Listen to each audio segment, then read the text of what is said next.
It's a safe start to 2017, and along with a huge crowd, there was plenty of confetti. There it is, meaning the crew spent the whole night cleaning up. CBS 2's Bauman live in Times Square with more on the big celebration. Allie, good morning.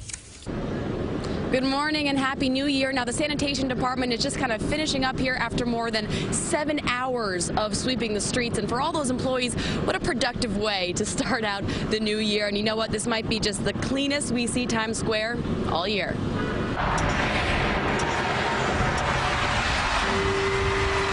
And with that drop of the ball, we've turned the page to 2017. It's a bucket list item. You have to do it once. It's so fun.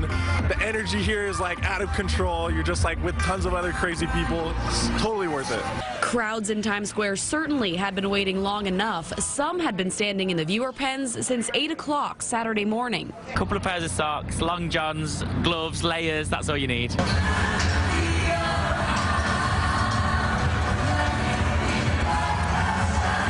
Stars like Gloria Estefan kept crowds of purple and gold entertained throughout the night as they kissed under the famous Waterford crystal ball.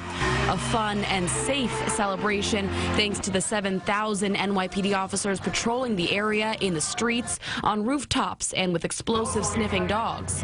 New this year, 65 sanitation trucks filled with sand surrounded the perimeter to prevent the type of terrorist truck attacks we've seen in Europe.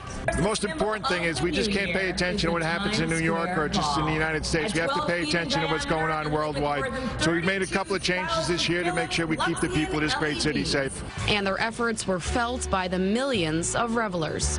They've been doing all their checks, making sure that the people are screened correctly, and I think it's awesome. The New York NYPD is doing a great job. The job of the sanitation department did not end at midnight. More than 200 workers stuck around to clean up the old for a fresh new year. Well, the department commissioner called this a small army of employees out here, and they really started just right after midnight. And besides some loose confetti on the ground, everything is basically cleaned up and ready for the new year. We're live in Times Square. Allie Bauman, CBS 2 News. Allie,